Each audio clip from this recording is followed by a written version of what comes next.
A imprensa está cumprindo o seu papel na democracia?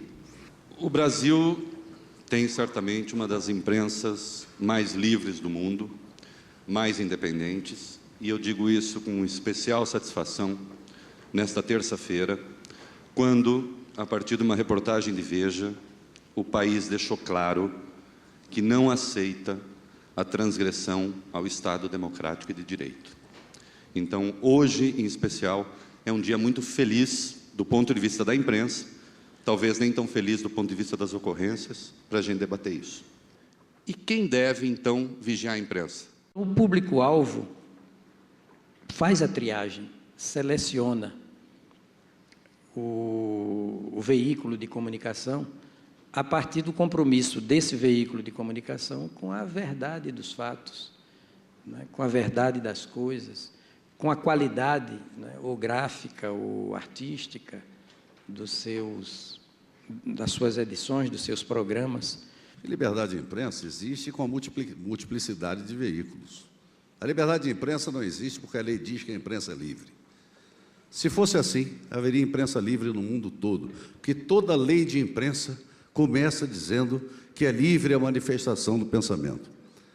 Depois, vem dizendo como é que se pode coibir os abusos. Dom Pedro I dissolveu aquela Assembleia Constituinte, acabou com aquele projeto de Constituição, mas recolheu o decreto que dali poderia sair para censurar a imprensa, para impedir. A liberdade de imprensa hoje é entendida contemporaneamente como a liberdade de informar e de ser informado, ou seja, uma liberdade cujo destinatário final é o cidadão, que tem direito a uma imprensa livre. Para isso, eu não acho que a gente precise de uma lei de imprensa no Brasil nesse momento. Eu acredito que, se fizesse uma experiência de abolir, como quer o deputado Miro Teixeira, sabiamente, a lei de imprensa, que se fizesse isso, não se teria grande perda em termos de direito da informação. Eu entendo que está descriminalizada pela Constituição de 88 qualquer figura relativa aos atos praticados no interesse da liberdade de informação jornalística. Não confundir com violação da intimidade. Não confundir com extorsão, chantagem. Não venham com aqueles exemplos assim que tentam arruinar uma discussão séria, porque os chantagistas, os que fazem extorsão, esses devem ser tratados lá no Código Penal de onde nunca deviam ter saído.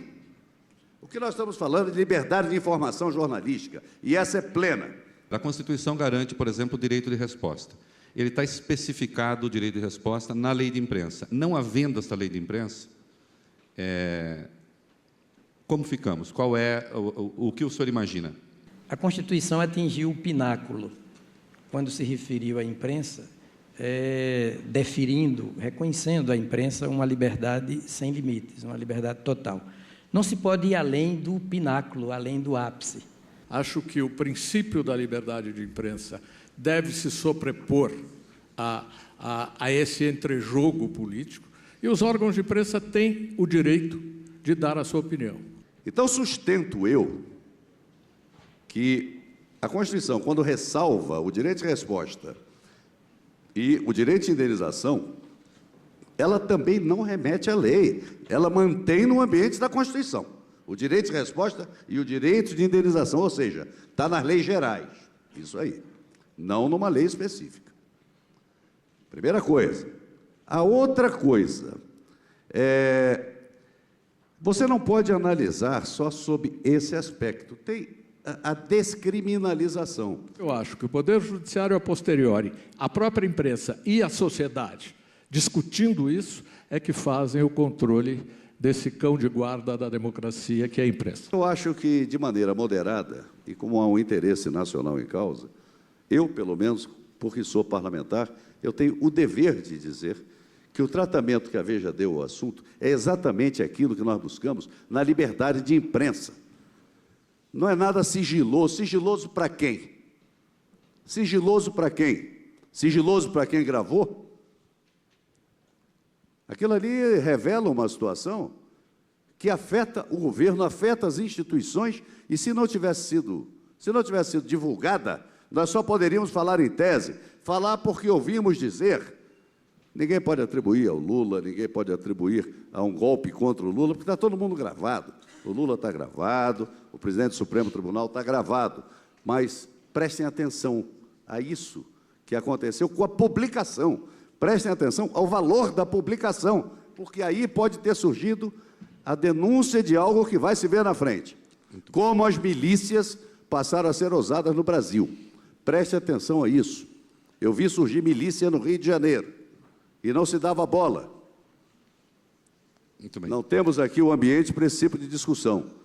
Mas a Veja saiu com uma matéria que não pode ser ignorada por outros aí, por esse lado, o que está acontecendo no nosso país.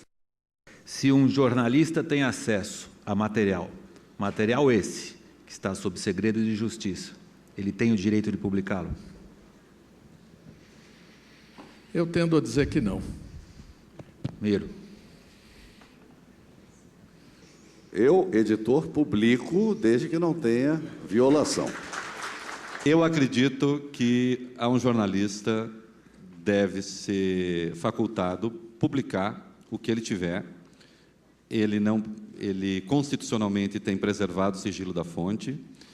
E uma coisa é certa, pensem na seguinte situação: se o jornalista tem informação, ele não é o único, outros têm.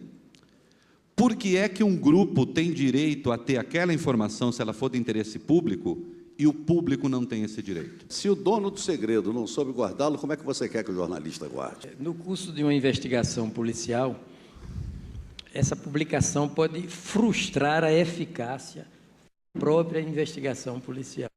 Os veículos de comunicação, quando entrevistam um candidato, eles devem facultar ao candidato tudo que o candidato quiser responder. Aliás, eu não vejo como o candidato pode ser entrevistado, senão para dizer para que veio, né? Qual a sua proposta de trabalho, qual o seu programa, que inovação pretende introduzir. E o público todo ganha com isso. É como se perguntar: quem tem medo da informação?